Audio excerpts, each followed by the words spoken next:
Democrats take a victory lap as it appears that they have won both seats in Georgia. I was probably watching a video here, so that's probably going to start talking to me here in just a second.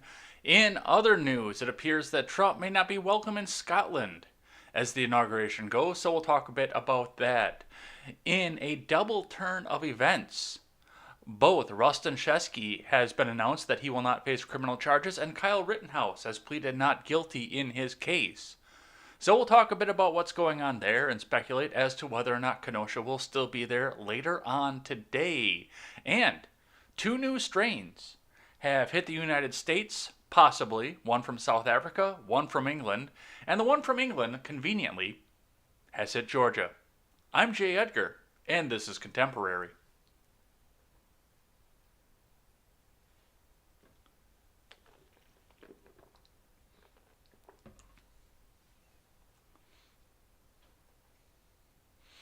Well, I know a few of you in the audience aren't going to be happy today. I know quite a few of you here, and we've talked quite a bit. We've seen a lot of things together throughout this news cycle, and I can fairly predict some of the things that I'm going to see in the live chat today. I'm not going to lie about that. I kind of have an idea what's going on here, but we'll talk about all of that and more coming into this. Plus, I'll start with the announcement today.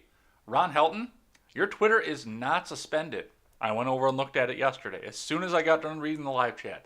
Your Twitter is active. You can go on there and shit talk all you want again. So go on and please bless us with your shit talking. We've got a bunch of news to get to today, of course. And this was a big news day today, so we might run just a little bit long here, but I'm going to try and keep myself on the clock. But before we get into any of this, head on over to freedomscoop.com. FreedomScoop.com is going to be your one-stop shop for all of your news and commentary needs.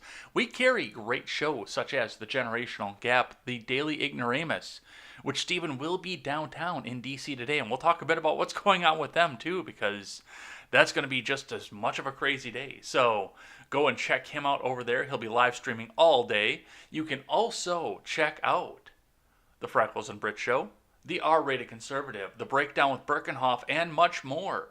Come on over there, pick up some of our swag, help us support great creators, help us build the website, and help us take our place in the media.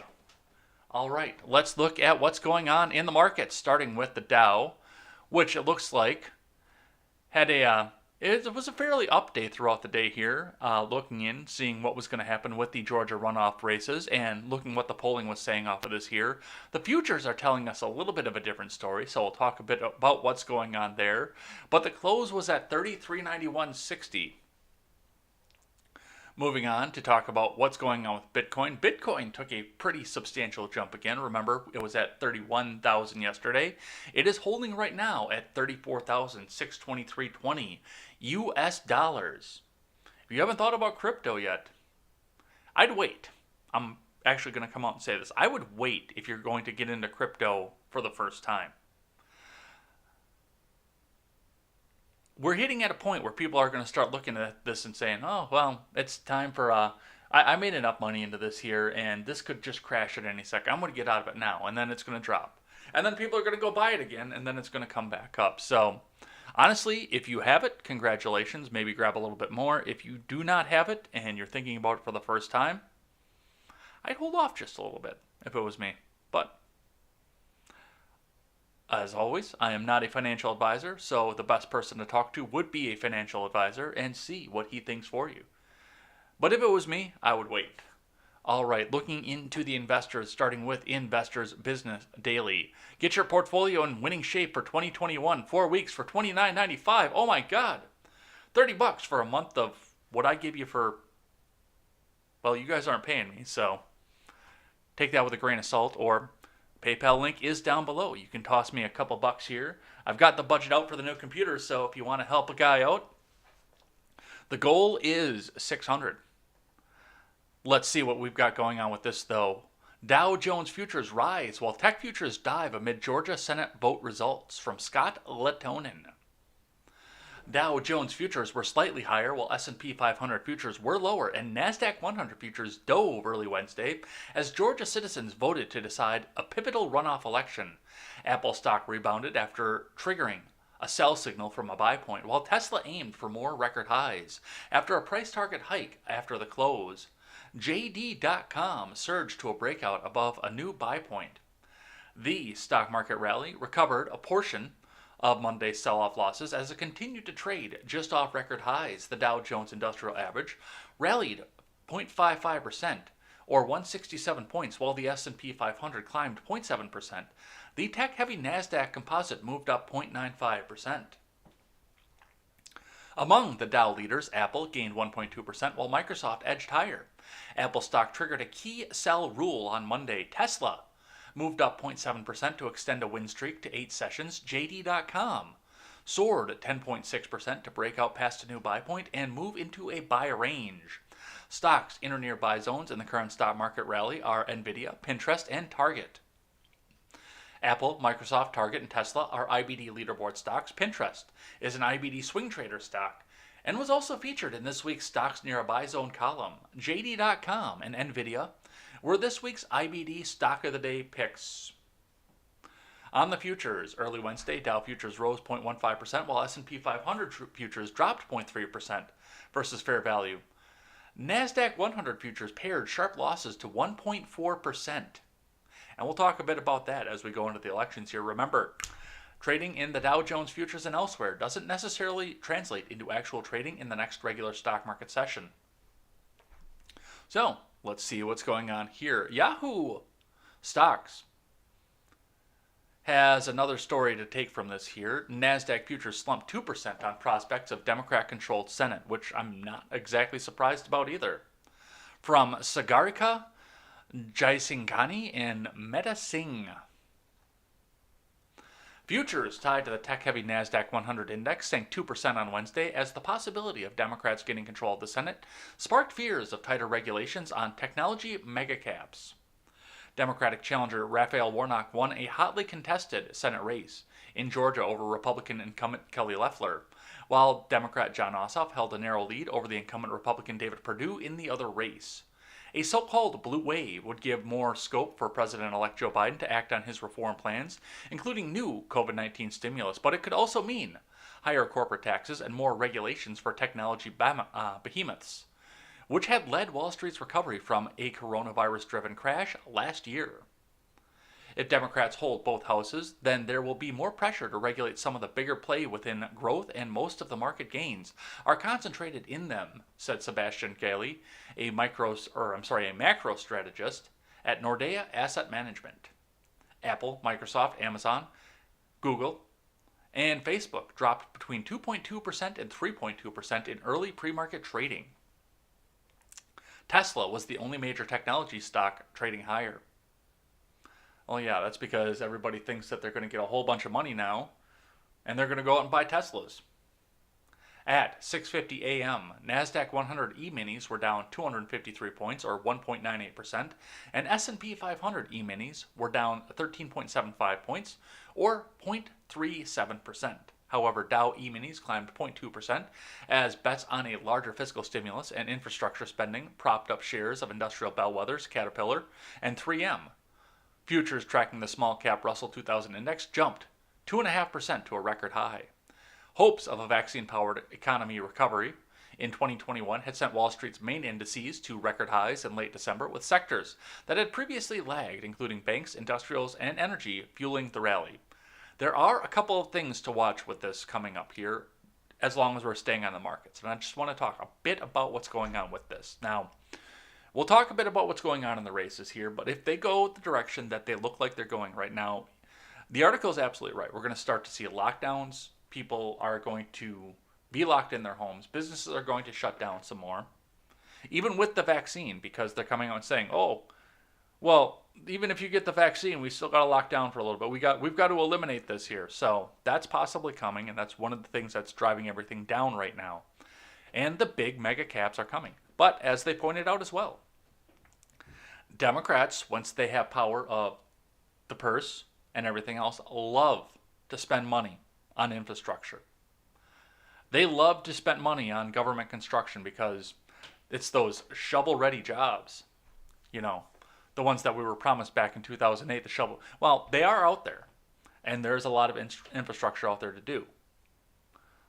So they're going to put some people out there to work, and that's a lot of that's going to come back. But we're also looking at the fact that the news media could be muzzled, and that's including Fox News. Remember, Barack Obama was putting journalists in jail, and Kamala Harris is much more authoritarian than he is. Something to watch for that, and something to watch that comes with technology. Censorship on Facebook is going to push a lot of people to leave the platform and go to alternative sites, such as Parler, Gab, Minds. On the Google side, there is a distinct possibility that we start to see a lot of the market share come out of YouTube and go into DLive.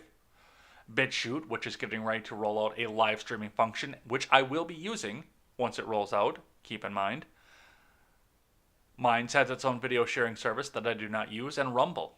Some of the market share is going to come away from some of these things. So, the big players are going to start looking away and start getting pulled away. And the other thing to keep in mind is without that little bit of rage bait, your big news media companies are going to see their shares fall. And remember, they have taken over a large swath of YouTube. Your progressives aren't going to be looking to YouTube every day to come back and see that news story that they want to share and say, oh my God, look at the racist thing that Donald Trump said. They're not going to do that. They're going to go back to watching fucking cat videos. So, there are a few things to watch coming up from this. A few things to see. And I'll talk a little bit more about what this could mean societally after we talk about the Georgia race, but that's something that we're going to start to see come out of the markets. Let's look at the big race that everybody's talking about right now. From Google election results, as of right now, 98% reporting Jon Ossoff leads by about 16,000 votes is the lead going on there. So, they're calling this one too close to call. They have called the Warnock-Loeffler race, and they did that for a reason, because above all else, it's not about control off of that. They want Loeffler out of there because she's rich. She's wealthy. She insider traded. That's a psyop. Under any other circumstance, this same race would be too close to call, even at 35,000 with 98% reporting. With the numbers out there, this otherwise would have been a too close to call race. But that was one of the biggies, is making sure that Loeffler gets out of there. Now, of course, they want to have that control off of this. But, with the margin off of this, they indeed are going to say that this is too close to call. So that's what we're seeing up out of this particular race here.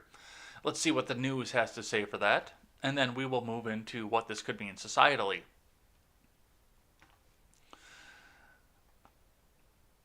Starting with The Hill. Guess my ad blocker's not working, because there's a great big ad right there. Probably the reason that my computer is lagging right now. Ossoff widens lead in Georgia race. Still too close to call. From John Bowden. Get rid of that. Democrat Georgia Senate candidate Jon Ossoff leads over Republican David Perdue in the state's general election runoff. Grew early on Wednesday, but remained too close to call. According to the AP, Ossoff led Perdue, whose term in the Senate ended on Sunday, by just over 16,000 votes, well within the 0.5% margin that triggers an automatic state-run recount of the votes. Ossoff, a 33-year-old media producer, would become the youngest member of the U.S. Senate if elected, and his victory would guarantee a Democratic Senate majority for at least the first 2 years of President-elect Joe Biden's presidency. Reverend Raphael Warnock, who challenged Senator Kelly Loeffler in Tuesday's runoff, was declared the winner of that race late Tuesday morning. We were told that we couldn't win this election, but tonight we proved that with hope, hard work, and a large amount of completely above-board electioneering that couldn't possibly be rigged in any way, shape, or form. Please don't shut me off, Susan Wojcicki. Anything is possible, Warnock told his supporters in a victory message Tuesday night. Perdue was forced off the campaign trail in the waning days of the race due to the COVID-19 exposure. The contest drew the national attention due to President Trump's unproven claims of totally above-board, wink wink honk honk, above-board election in the states he was defeated in November, including Georgia. Experts worried that Trump's arguments of fraud and corruption surrounding Georgia's voting system would suppress Republican turnout, while state election officials said in the days leading up to the runoffs that they expected historic turnout for a non-presidential election year. Yeah, I don't know what's going to come with this, but yeah, they're taking the victory lap on the Ossoff race already here. Let's look at the other one here from the New York Post. Democrat Raphael Warnock defeats Senator Kelly Loeffler in Georgia runoff from Kenneth Garger. Democrat Raphael Warnock was declared the victor in one of Georgia's two Senate runoff elections, defeating incumbent Senator Kelly Loeffler. Warnock, a radical anti-Semite, where Martin Luther King Jr. once preached, became the first black man elected to represent Georgia in the Senate. With his narrow win, Democrats have inched closer to seizing back control of the Senate. Warnock led Loeffler by over 40,000 votes, with 97% reporting, according to the Associated Press. Hours before it was officially called, Warnock declared victory in a virtual address to supporters. "Georgia, I am honored by the faith that you have shown in me," Warnock said. They don't have faith in you. They just want to see Mitch McConnell kicked to the side. "And I promise you this tonight, I'm going to the Senate to work for all of Georgia, no matter who you cast your vote for this election." Loeffler, meanwhile, did not concede in her own speech late Tuesday night. "We've got some work to do here. This is a game of inches. We're going to win this election. We're going to save this country," Loeffler said. No, you're not. Even if you do manage to turn this over, you are not going to save this country. I hate to tell you this, Kelly. But yeah, no, you're not going to save this country.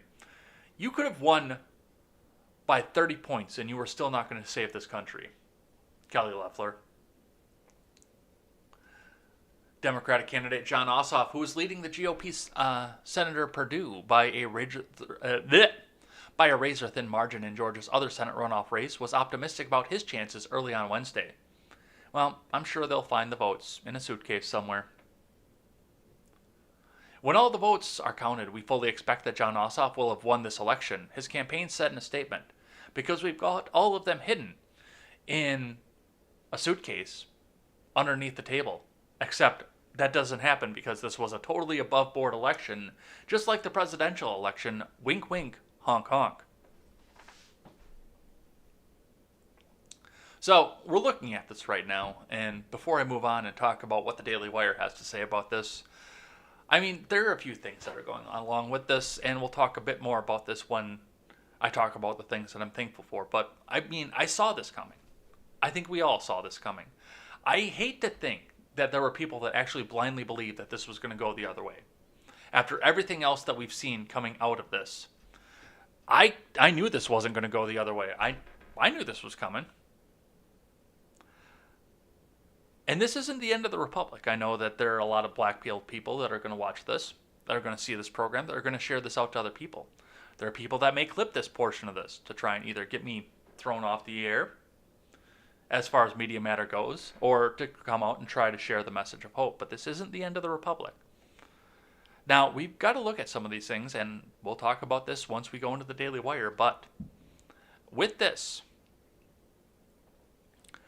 we are going to see an attempt at the end of the filibuster. I don't know if it's going to work. I do not know where Joe Manchin is going to go. He says that he will deny it. He says he'll deny packing the court. We don't know that. Kamala Harris is a cruel taskmistress.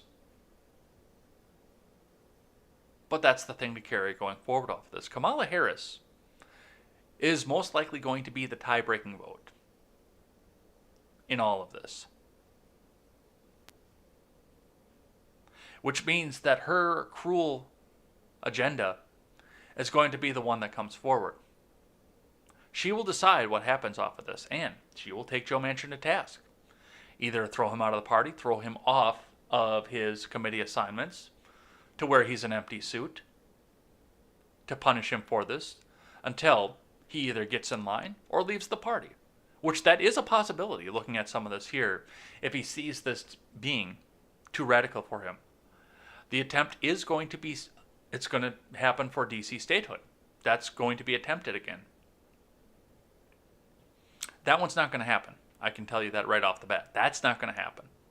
That requires a constitutional amendment. And I don't think that you're going to get 60. 30 states on board to pass that amendment because it is constitutional that D.C. is not beholden to any state. That's actually in the Constitution where it's allotted out to be the capital. But Puerto Rico and Guam are on the table. That doesn't require a constitutional amendment. That's a possibility. We're going to look at this. We're going to see what's coming out of this. There's a very, very radical agenda coming up here. But let him do it. I hope that most people who are watching this program have taken the preparations necessary. I know I have taken the preparations necessary. I have backed off a little bit on my intention to leave my current job simply because I don't know what's going to happen off of this. And they will not let me go. I've made myself essential. For a reason, because I knew this was a possibility. Furthermore, looking into this,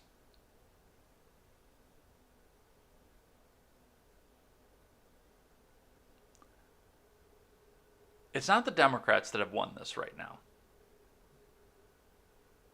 It's the establishment. It's not even the progressives who have won, in spite of the fact they're the ones that are taking the victory lap, because they think that their radical agenda is coming. They think that it's going to be abortion up to 3 weeks after birth is going to be the new normal. That's going to be a massive party, that they are going to get their socialism, and they're not. It's the old establishment right now that's beholden to the big corporate interests. That's in control right now. And furthermore, they have kept you from running. They've put themselves in a position where they can start to change the rules to make sure that no more do we get a common man who has never held a political office that wasn't chosen by the establishment to run for the president, to run for the Senate, to run for the House of Representatives. They have effectively, at this point, started the pathway to bar you from running for government and eliminate the thought that this is going to be a government by the people for the people. Their authoritarian regime is going to come down onto you.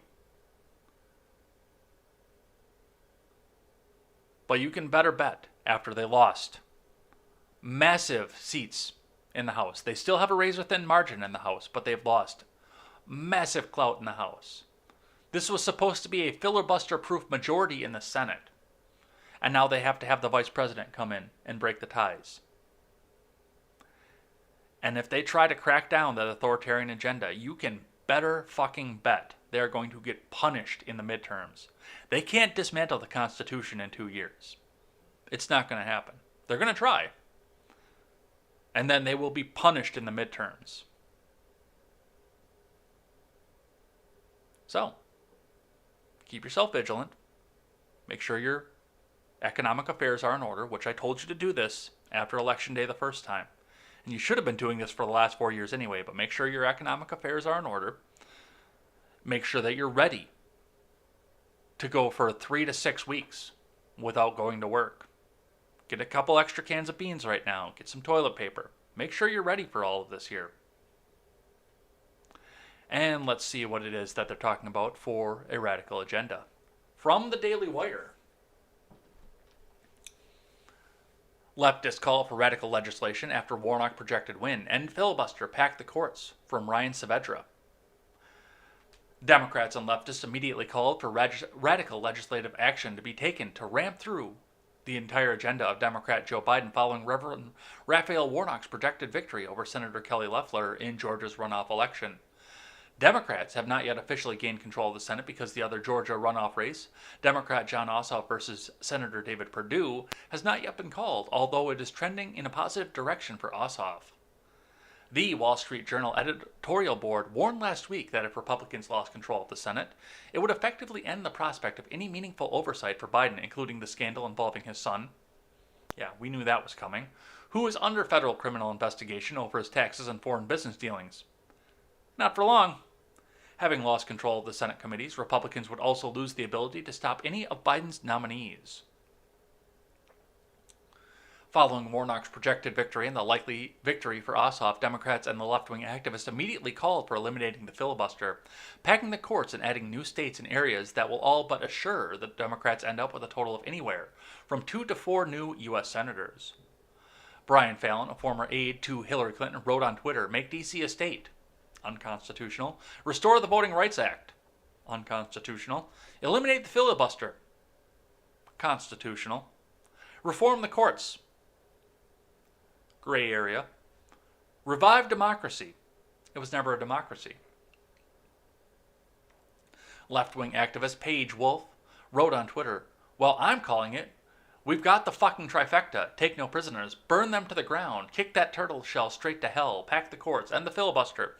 Make D.C. and Puerto Rico and Guam all motherfucking states." Thank you, Ian Miles Strong, for putting this out there and screen packing it, because that tweet was deleted. Adam Gentleson, former aide to Senator Harry Reid, wrote on Twitter, "If Democrats win both Senate seats in Georgia, it's going to be hard to explain why they should promptly re-empower McConnell by seeking small ball deals with him instead of getting rid of the filibuster and passing Biden's big, bold agenda." Biden doesn't have a fucking agenda. He doesn't know where he is. Time to use it. Left-wing activist Walker Bragman wrote on Twitter, "Democrats will have complete control of the federal government for 2 full years. They can pack the court. They can end the wars." Oh my God, he said they're going to end the wars. Are you...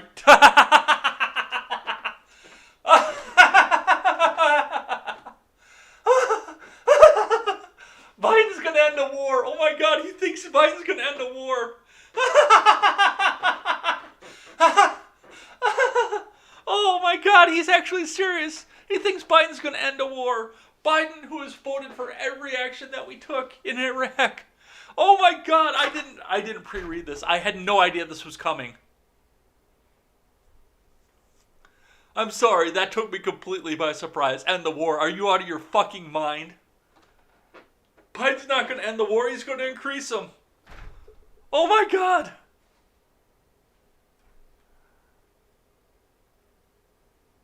They have the option to employ the nuclear option. Don't do it, you dumb fucks. Don't do it. Don't do it. Also, ran through a huge relief for everyday people. That's not going to fucking happen either. That is going straight to the corporations. Oh my God. This guy's a fucking moron. He actually believes this too. Oh, we're going to talk about this on Monday. You can better fucking believe that.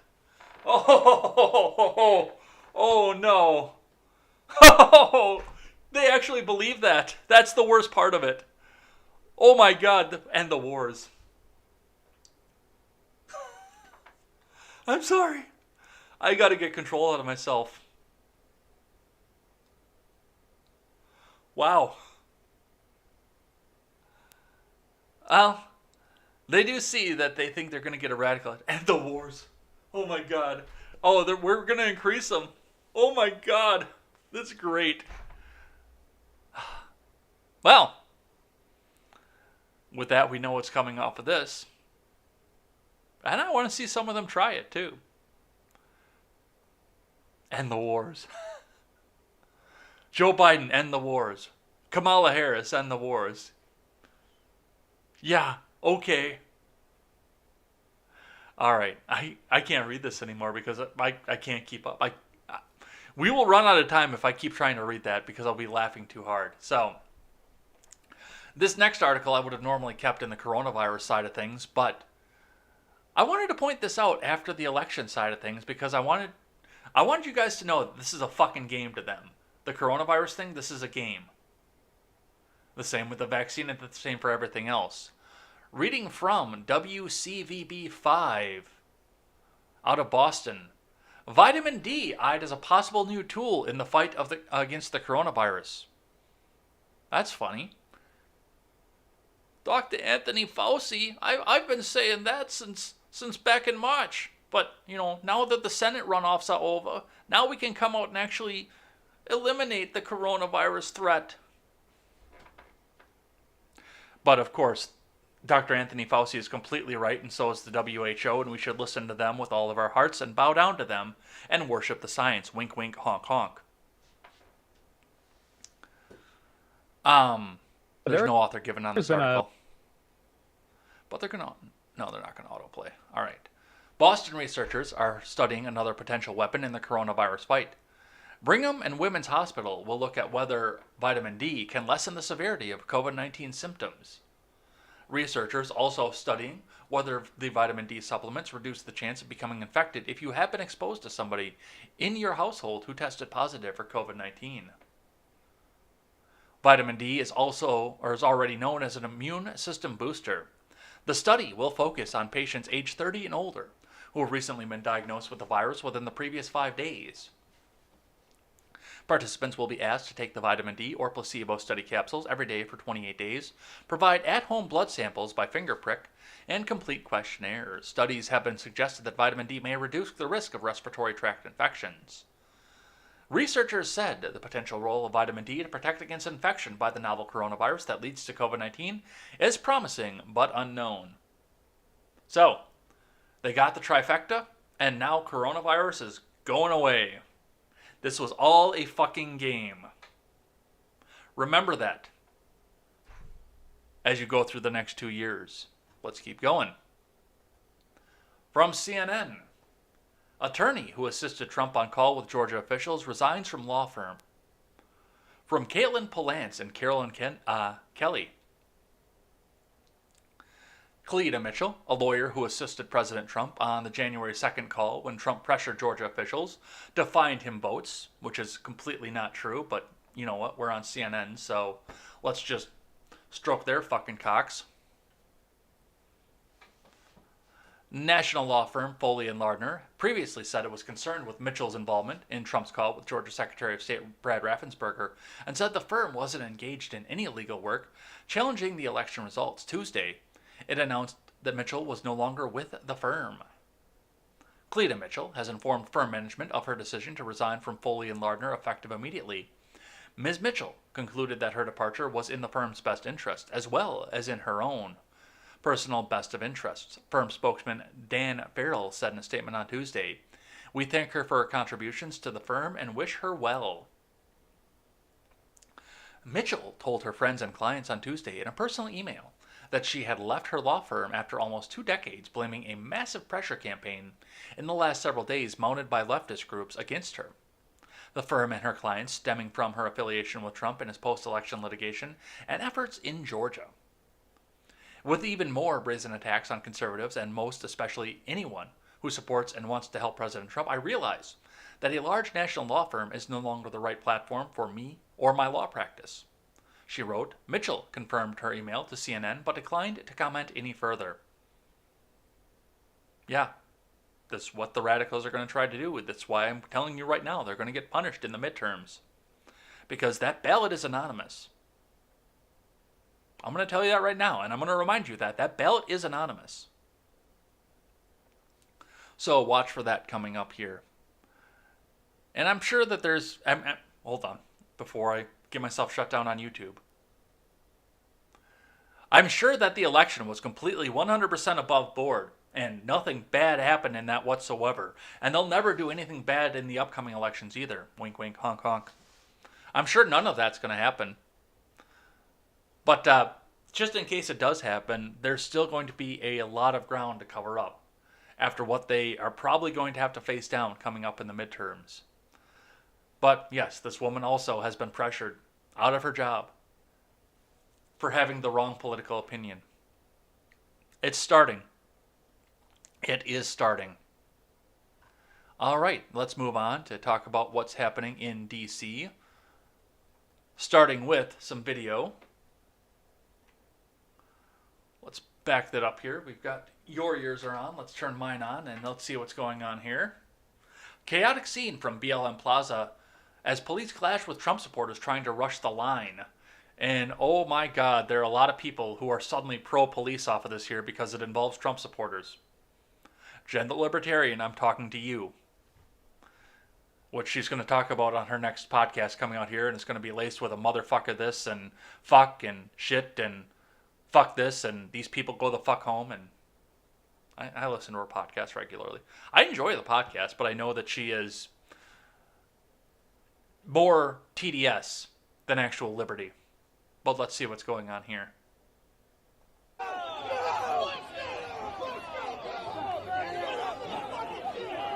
This is American politics.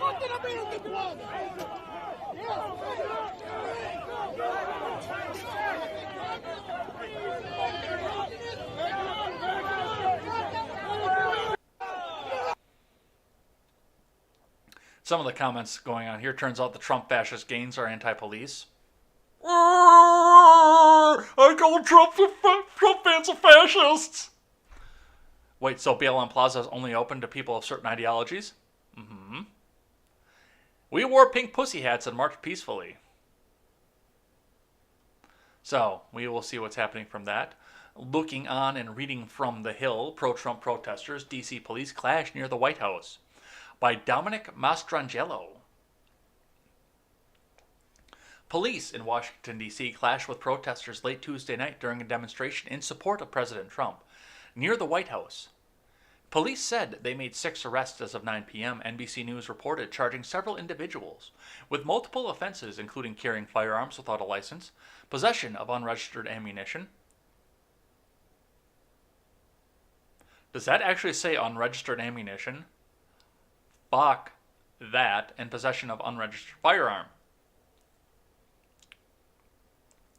Some demonstrators were also charged with assaulting police officer, the network reported. Photos and video taken near the city's newly minted Black Lives Matter Plaza show police using pepper spray on demonstrators, some of whom are seen shoving officers and screaming at them. That is the video we just watched there. Several people appear to be injured or bleeding as a result of the clash just north of the White House grounds. Some other video here. This is crazy. We need DC statehood for everything we put up with. DC protest. You chose to fucking live there, knowing full well that you don't have representation constitutionally. Push! What the hell? Get there, more boys! Push through! You can't push through cement, so I can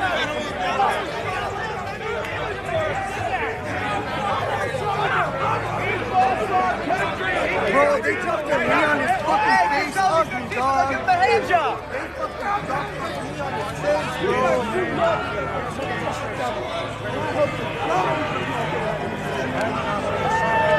Oh, they got Oh, he just pulled the pin on his gas right now. Come here! Come here! Come here with your fucking... Come here! You guys fucking suck! Oh yeah, you fucking... Fight breaks out between BLM and Trump supporters, ends with ton of pepper spray from the police. Washington, D.C., Freedom Plaza.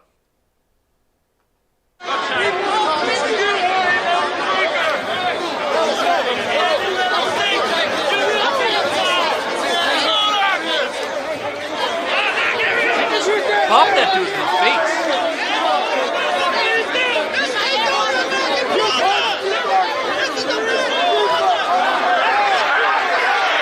Let's watch that again, because I want to see where that started.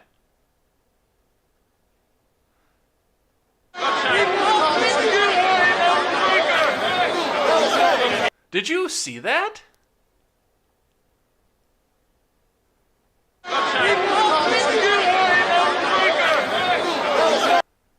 Okay, well, it was a chick that she bopped in the face, but still, that was unprovoked. I mean, that was a straight out strike in the face. Oh, goodness.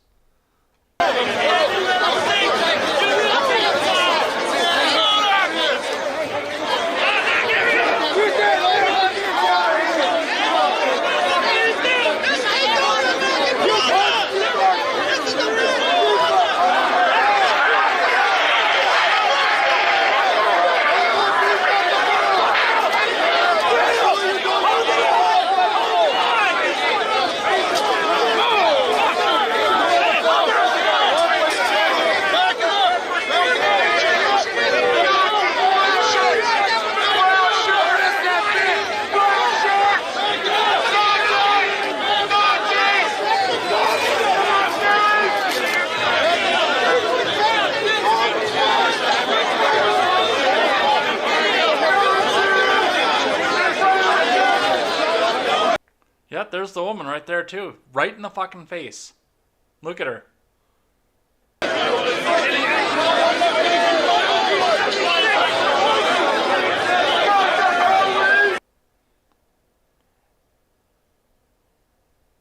I hate to be Jehovah's Witness about this, but it's about time for all of us to go up and talk to every one of those people. Everybody who's standing up on the line and had, get right up to them and say, hey, have you heard the good news about liberty today?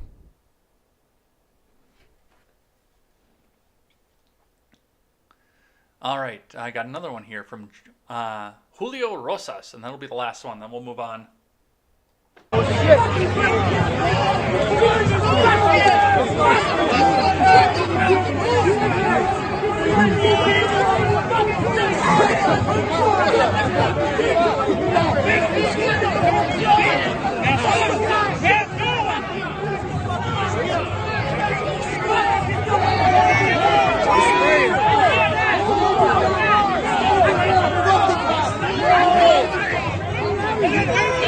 Walking down the street, Jesus, I was going to see you guys. Come on.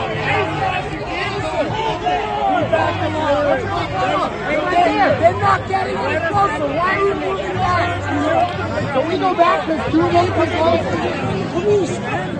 I spent every Saturday in the summer on the corner for you guys. And we heard that yesterday too when we were talking about, no, it wasn't yesterday, it was Monday, when we were talking about the guy stomping on the thin blue line flag.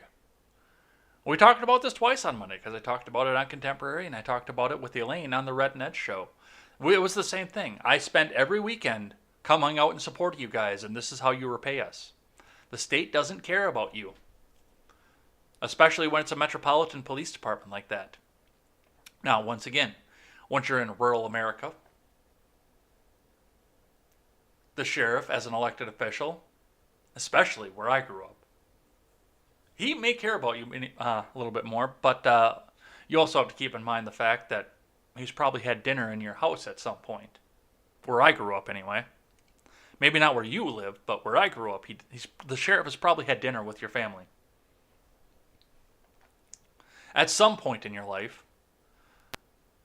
But yes, when it comes down to these big machine police departments that are beholden only to an executive that is hired and not elected, they don't care about you. And yes, it's time to go and ask these people if they've heard the good news. So, we will see what's going on with that. Let's keep going from CBS News. Proud Boys leader ordered to stay away from D.C. after arrest from Claire Himes and Carolyn Linton. Excuse me. Enrique Tarrio, the leader of the right-wing group the Proud Boys, has been ordered to stay away from Washington, D.C. after he was arrested on vandalism and weapons charges. The ruling comes one day before pro-Trump demonstrations are planned in Washington as Congress convenes to count the Electoral College votes ahead of President-elect Joe Biden's inauguration on January 20th. Tarrio was released from custody, most likely because they had nothing on him, on Tuesday, but Judge Renee Raymond ordered him to stay away from Washington. That's unconstitutional. Raymond said the government's request for Tarrio to stay away was reasonable given his prior statements about burning anything associated with Black Lives Matter. Raymond also ordered that Tarrio not possess a firearm or ammunition while in Washington.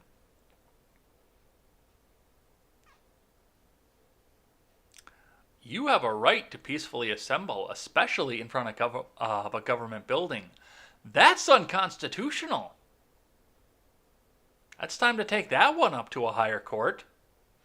Tarrio was arrested Monday after he arrived in Washington on a charge stemming from the destruction of a Black Lives Matter banner at a historically black church. He was found to be in possession of several high-capacity firearms stemming in felony charges. Interesting. So he gets picked up off the street for destruction of a banner, and suddenly he's a felon, no longer eligible to carry a firearm and defend himself. This is interesting. Mr. Trump has urged his supporters to gather in Washington to protest the election results. He tweeted that he will be there. Congress will be convening on Wednesday for a joint session to count the Electoral College votes in the last formal step before Mr. Biden is sworn in. The National Guard has been deployed to Washington at the request of D.C. Mayor Muriel Bowser. Firearms will not be allowed in the city, Metro Police Chief Robert Conti said on Monday. Well, it's a city ordinance, so it's not necessarily unconstitutional, but that's also a federal district, so that's a gray area for me, because I don't know if she can actually do that. I don't know if that's allowed constitutionally because it is a federal district, which means that all of the grounds are federal grounds. That's an interesting question that somebody with a lot more law experience would have to answer, because I can't. The original charge against Tarrio, who came to Washington from Miami, stemmed from December 12th incident at Asbury United Methodist Church, which is on the District of Columbia Register of Historic Places, and is the oldest black church to remain on its original site. The church said its Black Lives Matter flag was torn down and burned during pro-Trump rallies. So once again, they pick him up for burning a flag, and now he's a felon.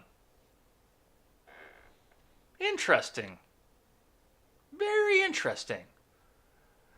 So that's what's happened so far in Washington. We're going to see a lot more of that coming today, I guarantee you. We'll be watching a lot more video of that tomorrow, I guarantee as well. Let's keep going here. Some more election-related news coming from Fox News. C-SPAN announces Steve Scully will return after lying about his hacked anti-Trump tweet during the election. From Joseph A. Wolfson.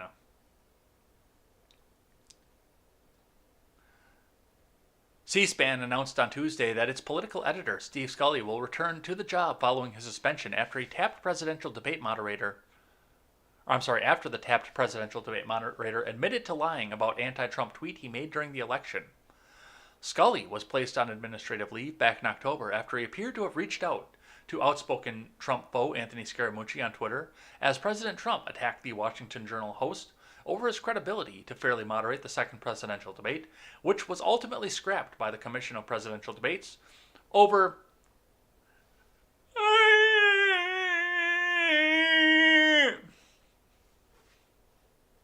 However, the tweet went viral.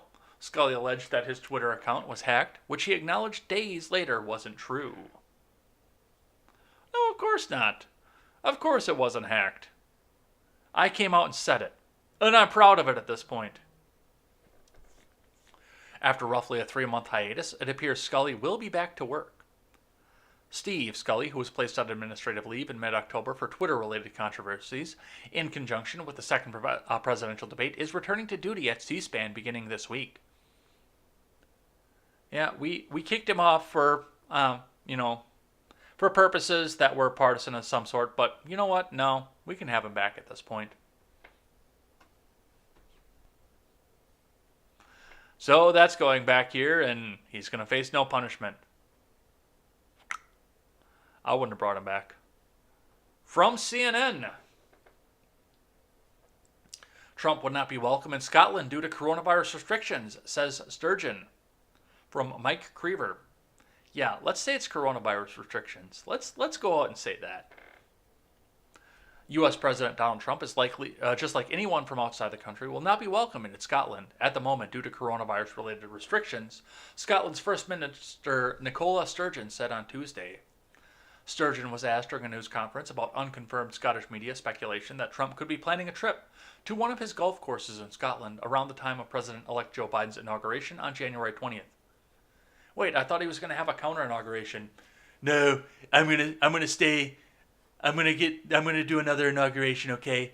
I'm gonna have the greatest inauguration. It's gonna be the best one, the greatest one. I can't go to Scotland. I'm gonna have a counter event, okay? We're gonna be at Mar-a-Lago. It's going to be great. It's going to be the best. It's going to be huge, okay? So the fact that he was planning on doing this, that's actually news to me. White House Press Secretary Kayleigh McEnany on Tuesday dismissed the speculation as incorrect. This is not accurate. President Trump has no plans to travel to Scotland, McEnany told CNN in a statement. On Monday, Sturgeon ordered most of Scotland into a harsh new lockdown for the rest of January as COVID-19 cases and deaths spike across the UK.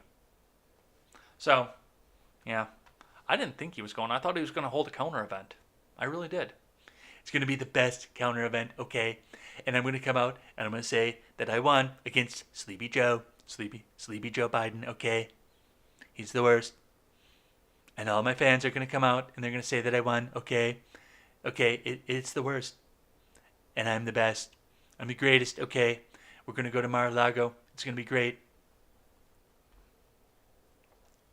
All right, let's keep going. From the Daily Wire, Sean Penn suggests that President Trump take cyanide salts from an ampule. I'm going to plead ignorance off of this and say that I have no idea what an ampule is. From Paul Bois. Actor Sean Penn, who neither been a friend of President Trump nor Republicans in general, suggested that the president take cyanide pills to cope with the 2020 election results. Mr. President, how about this recalculation? Have you considered cyanide salts from an ampule?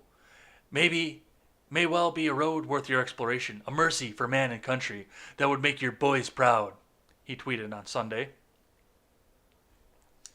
Sean Penn's words immediately follow a Twitter post from Arrested Development star David Cross last week, who rejected Joe Biden's call for unity by suggesting he wants blood.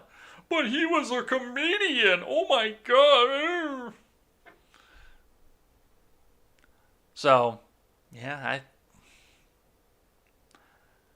the derangement doesn't end. And we're possibly going to see the secession that everybody keeps talking about.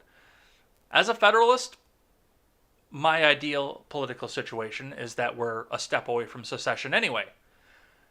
That most of our states should be mostly autonomous and able to split off and form into their own country at a whim. That's not the reality that we live in, and should that happen, there will be a lot more bloodshed. I'm going to make a solo video about that and talk about my feelings about secession in the current political environment. Whereas normally I would be in favor of that, as once again a Federalist, but as of right now, I think it's going to be the bad that comes out of it will be worse than the good. But we will talk a bit about that once I make the solo video here, but yeah. They're comedians, they're actors, they don't mean it, they're just kidding. Alright, let's keep going here. I got one from Forbes, archived of course, because if you have your ad blocker on, thou shalt not read.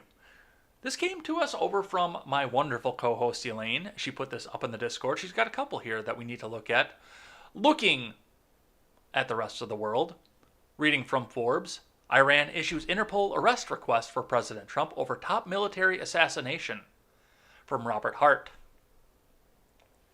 Iran has issued a red notice request to international police organization Interpol, seeking the arrest of U.S. President Donald Trump and 47 other American officials for the role it says they played in the assassination of top general Qasem Soleimani in early 2020, a move that coincides with the anniversary of Soleimani's death.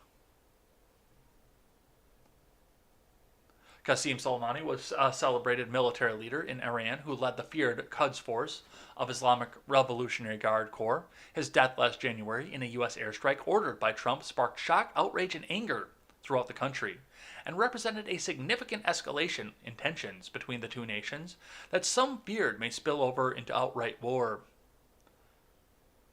Yeah, we're going to be going into war for there in the next 4 years. Just pay attention to that. It's going to happen. The U.S. claimed Soleimani was actively developing plans to attack American diplomats and service members in Iraq, which justified decisive defensive action. Iran disagreed. No shit, Sherlock. Claiming the U.S. broke international law, a position the UN Special Rapporteur on extradition, summary, or arbitrary executions Agnes Calmard shared. Since the strike, Iran has demanded justice for the killing, making it clear that Trump is the primary target. Yeah, that'll go over well. It's interesting. We get to the point where we're looking at the very end of everything here, and now they want to come out and shake their fucking cock at the rest of the country here and say, "Oh no, that's America." Wait for that shit to come, because that's going to be coming here in the near future. Especially with the fact that they're spinning up the uranium right now. If you libertarian types thought that we were ending the endless wars, they're only going to get bigger at this point. From NBC News, also coming to us from Elaine over in the Discord server, South Korea to dispatch diplomat for Tehran talks after Iran seizes tanker. From Reuters, South Korea is dispatching a delegation to Iran as early as today to seek the release of a tanker seized in Gulf waters by Iranian forces, with a senior diplomat set to go ahead with a planned visit to Tehran on Sunday amid tensions over $7 billion in Iranian funds frozen in Korean banks due to U.S. sanctions. News of the visits came as Seoul's foreign ministry called the Iranian ambassador to South Korea for a meeting and urged the early release of the South Korean flagged tanker and its crew of 20. It was carrying a cargo of more than 7,000 tons of ethanol when it was seized on Monday over what Iranian media said were pollution violations. No, it was, we're going to shake our fucking saber at you until you give us the money that's frozen in sanctions. If you think for a second that Iran, which is belching smoke out of its factories, because they're picking up all the manufacturing that all of the Greenpeace nations are kicking out of their countries, if you think for a second they're concerned about pollution concerns, you're out of your mind. This is all saber rattling. This is all going after a U.S. ally, and this is coming out and saying, we are the dominant force in the Middle East now again. Your peace deals be damned. So, we'll be watching for that one here. From my neck of the woods, reading from New York Daily News. And of course, they had to frame it this way because why not inflame tensions off of this here? White Wisconsin cop who shot black man Jacob Blake in Kenosha will not face criminal charges. From Nancy Dillon. The white police officer who shot black man Jacob Blake 7 times in the back, leaving him paralyzed, will not face criminal charges, Wisconsin prosecutors announced on Tuesday. No Kenosha law enforcement officer in this case will be charged with any criminal offense based on the facts and the laws, Kenosha County DA Michael Gravely said at a press conference. He said the long-awaited decision followed a dramatically exhaustive investigation that determined Blake was armed with a knife and twisted his torso toward police before shots were fired on August 23rd. In bystander video, Kenosha police officer Rustin Chesky is seen opening fire at close range as the 29-year-old dad was attempting to enter an SUV. 3 of Blake's children, ages 8, 5, and 3, reportedly were in the back seat. So I'm guessing, by the way, that this is reported that they did determine they were his kids. I know that was one of the things that was in question as we were looking at as to whether or not we knew that they were his girlfriend's kids. We did not know if they were his kids. Now it does appear that they were his kids. But other things to keep in mind with this particular situation, and of course the New York Daily News is not going to tell you about any of this, but a couple other things to keep in mind. Well, obviously the digital rape is a factor in all of this. The fact that he had just fought off a taser, he'd been tased and still got back up and was still running, ignoring police officers after getting tased, which, having been tased, unless you're on something, you're not getting the fuck back up from that. I've taken a taser. It fucking hurts. He had the knife, obviously, plus he was getting in, after police involvement, going to get into the car to drive away, with kids in the back seat. We don't know if this was going to be a high-speed chase. We don't know if this was going to be a hostage situation. Nobody knows what was happening on the ground except for the officers involved and Rustin Chesky. But it appears right now, after the investigation, that he is going to walk. I would not put him back on the street right now because A, he's going to have a target on his back, and B, the 7 shots were excessive. Whether or not they were justified, the 7 shots was excessive. So, I would not put him back on patrol. That dude, if I was the chief of police in Kenosha, that dude would be riding a desk for the rest of his fucking career. But given the facts in front of me, I think I would have fallen on the same determination as the DA. He was excessive, but justified. Now ride the desk.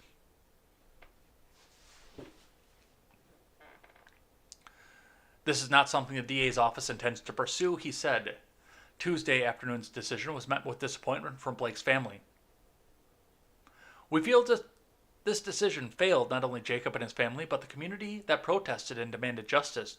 Blake family lawyer Ben Crump, who, like Linwood, has been at the center of every single thing that he could use to get on TV throughout the last 2 years, and co-counsels Patrick Salvey II, who I believe I've met, he is a local, and Bivory Lamar.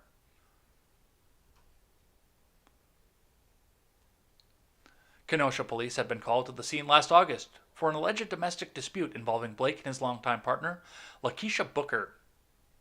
This really is a domestic abuse scenario, Gravely said on Tuesday. So, as of right now, I don't believe that anything has happened in Kenosha. Nobody said anything to me, and I know a lot of people still there because I lived there forever.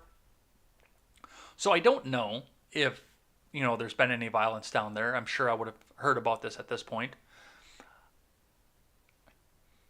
I can't say that, but sitting at this as well, one thing to keep in mind is that BLM doesn't show up in a non-election year.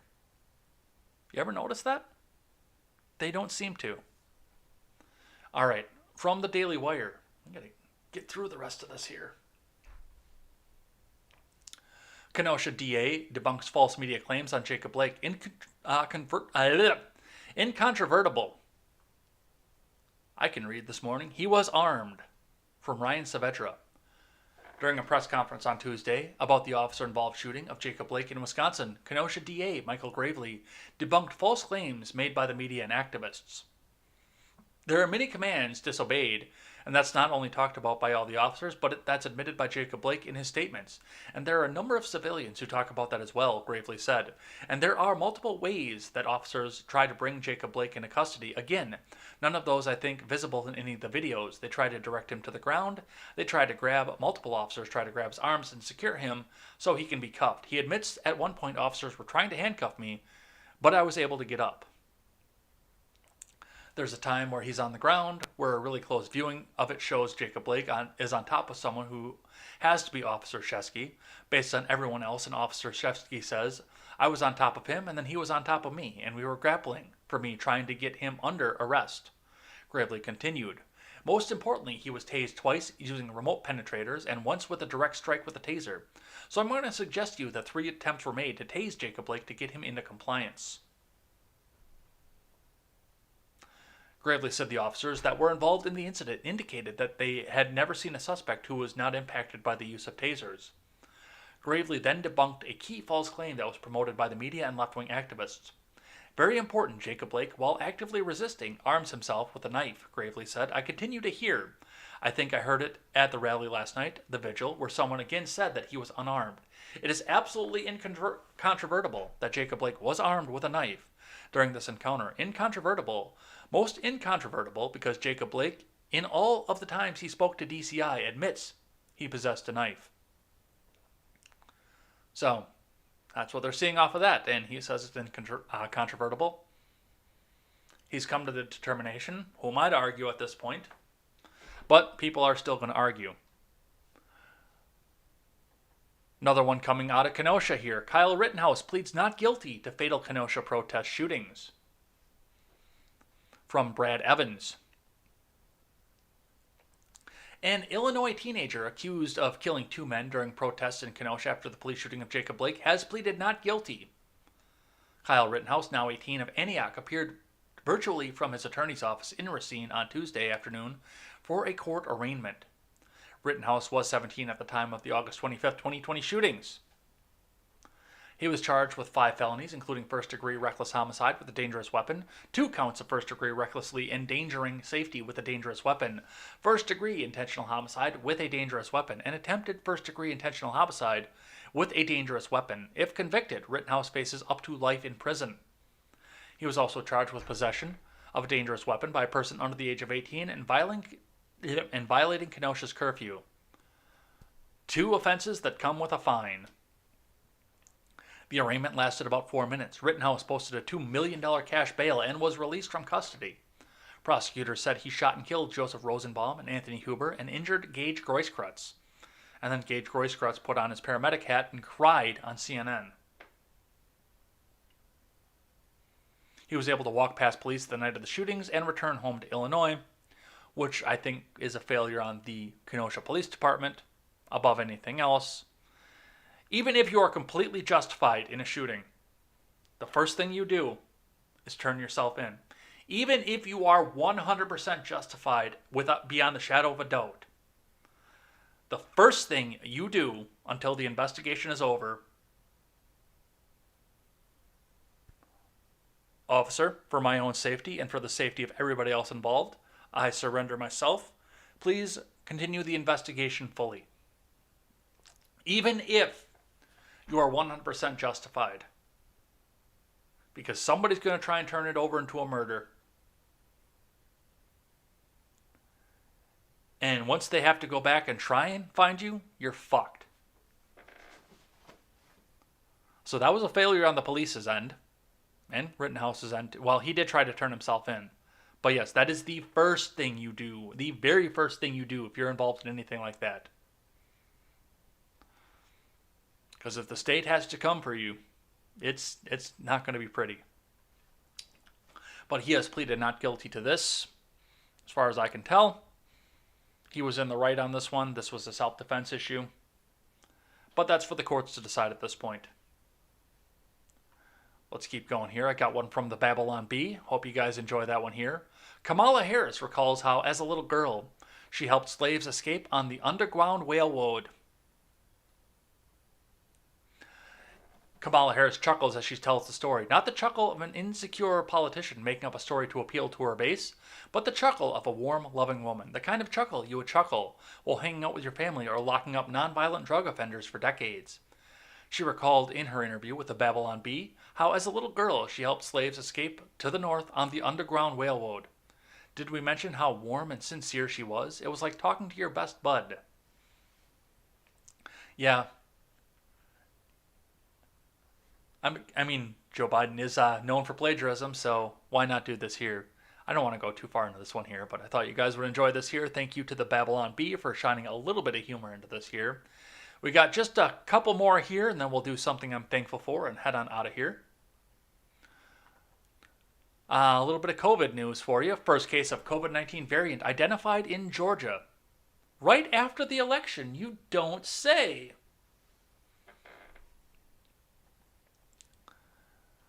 From Breaking 911. The Georgia Department of Public Health has confirmed Georgia's first case of a COVID-19 variant, B.1.1.7.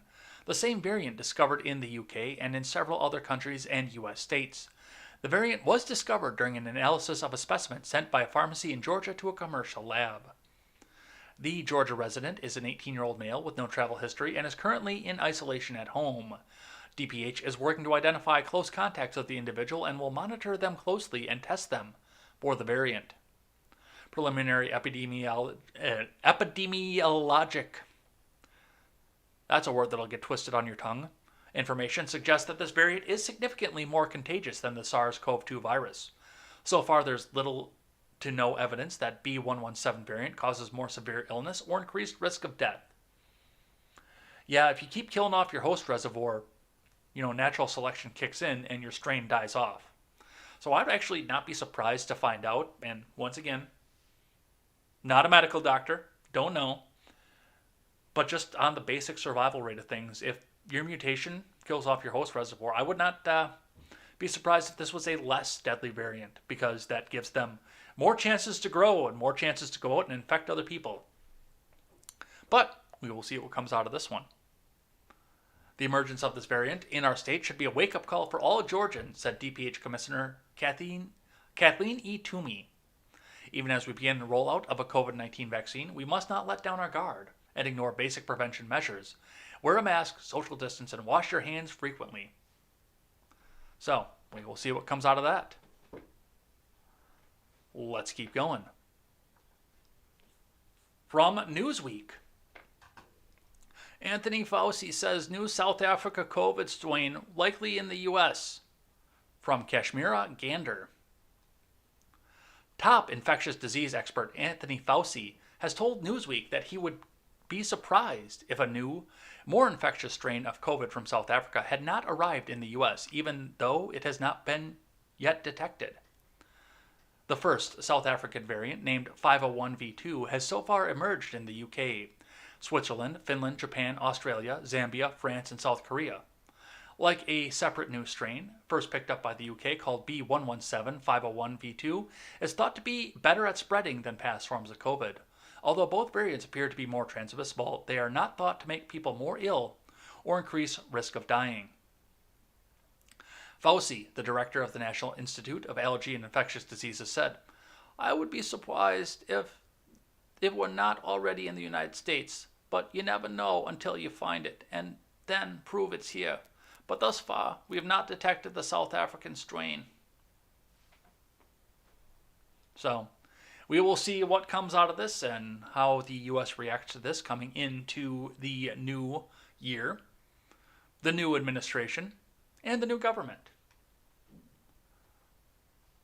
From KTLA, out of Los Angeles, only 60% of LAPD officers, employees, willing to take COVID-19 vaccine. From the Los Angeles Times, no author given.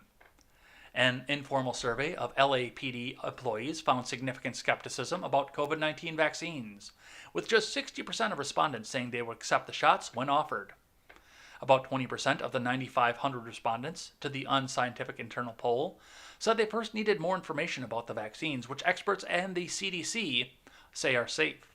The remaining 20% said they would decline vaccinations, LAPD Chief Michael Moore said on Tuesday. Moore said that he would gladly take the vaccine himself when it was his turn, and that it was the department's job to communicate, provide transparency, and encourage people to participate in getting vaccinated as soon as the shots were available to them. This vaccination is not just safe, but it's effective, Moore said. And it's the way out of this pandemic, and we're asking all of our members on a voluntary basis to step into this and be vaccinated. Well, and as I've said before, I am a white male, relatively young, relatively healthy. I'm so far to the back of this line, I'm probably never going to see the vaccine. It's probably going to be herd immunity before I ever get up to the point where I'm eligible and allowed to take it. So I'm just going to go on that. All right, last one. Then we'll do something I'm thankful for and head on out of here. Turn your ad blocker off. Oh my God. Autoplay. Oh my God. To everyone and anyone that I possibly could. Go away. Kid Rock commits 6 figures to Barstool Sports Fund for small businesses. From Lucas Manfredi. Kid Rock announced in a tweet on Monday that he will commit $100,000 towards Barstool Sports Fund to support small businesses impacted by coronavirus-related restrictions. "This is the American I love," the singer-songwriter wrote. "Put me down for $100K. And I only post this in hopes that others as blessed as me may be moved to help out." The celebrity's contribution appears to be the second largest donation made to the fund so far, behind that of Barstool Sports founder David Portnoy himself. Portnoy announced the initiative last month and has pledged to contribute $500,000 of his own money towards the cause. In order to qualify, businesses need to keep an active payroll. The Barstool Fund will help the small businesses that are chosen pay off whatever costs they have in order to stay afloat until this pandemic is over. "Hopefully, we can save as many small businesses as humanly possible," Portnoy said in a video message. Small business owners in need of help can submit an application to thebarstoolfund.com/apply. Those interested in helping can also make a tax-deductible contribution directly to the fund or by purchasing one of the shirts on the Barstool Fund website. Guys, I think we need to have another fundraiser and see if we can get some money over to Barstool Fund so that they can continue their work and helping small businesses come out of the pandemic and get going. The government's not going to help anybody, so let's let private charity do it for us. Make a note of that. We're going to try and get another Freedom Scoop fundraiser coming together and get some money into the hands of these people because they're doing it. They're not taking, from what I understand, anything other than administrative costs off the top. Now, of course, before I donate, I will research and see what the administrative costs are because that's the most important part. Make sure that your money is going to the charity and not into the pockets of the people that are in charge of it. But I will investigate this. We'll see if we can set something up here coming up one of these weekends. probably in 2 weekends, because I think I'm booked this weekend. So definitely looking into that. But yeah, I think we need to come together and do some fundraising for these guys, because they're doing the Lord's work off of this one. So definitely something to look forward into, something to come into this. And that is going to be it for the news for the day. And thank you to Kid Rock for putting money into this here. Now let's do something that I'm thankful for and head on out of here. I got to throw some breakfast together and get ready for work myself. So, something I'm thankful for on a Wednesday. I thought about this for a little bit today and looked at some of this here. And I mean, I see a lot of the blackpilling over on Twitter because I'm followed by a lot of MAGA people over on Twitter. And I'm seeing a lot of blackpilling coming from some of the liberty-minded people as well, because of the authoritarian nature that comes out of an administration, like the guy who wrote the 1994 crime bill and the woman who used it to put people into prison so they could be used for cheap prison labor in California to fight the wildfires. But I'm thankful still that I saw the writing on the wall. I knew from reading the news media every day, from looking into this, that there was no way that the news media and the mainstream and the establishment were going to let Trump go off and win, or anything that surrounded him, anything that's close to him, continue to move on. And I started putting my affairs in order. I started getting myself in a position where if I had to lose a job for 3 weeks, 6 weeks, a month, 2 months, I would be fine. I'd be hurting, but I'd be fine. It's regularly well known that under Democratic administrations, there is usually some sort of a recession, or at least a slowdown in growth. People lose their jobs, they get laid off, it happens. I was not prepared for this the first time. Even though I kind of saw the writing on the wall coming all the way back to the Clinton administration, I was not prepared for this the first time, and I was given a chance this time to not make the same mistake twice. I had 4 years to look back, get everything in order, to know what was coming, out of this. There's going to be a tax on liberty, but I'm prepared for them. There's going to be a tax on the economy, but I'm prepared for it. And you should be too. Don't look at this as something dismal. Keep going forward. Look into what can happen at the midterms. And try to find more liberty-minded candidates than the idiot establishment GOP to back. Because we're sitting in a position right now as well where the party in power is an authoritarian party. So now it's time to look at people who respect liberty, who respect freedom, and give them your support, rather than the authoritarian ones. And there are authoritarians on both sides.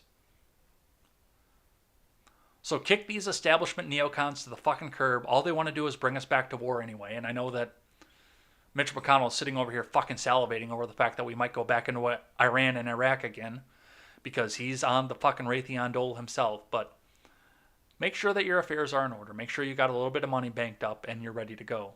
Get a business if you want. But make sure that you are ready to weather the storm.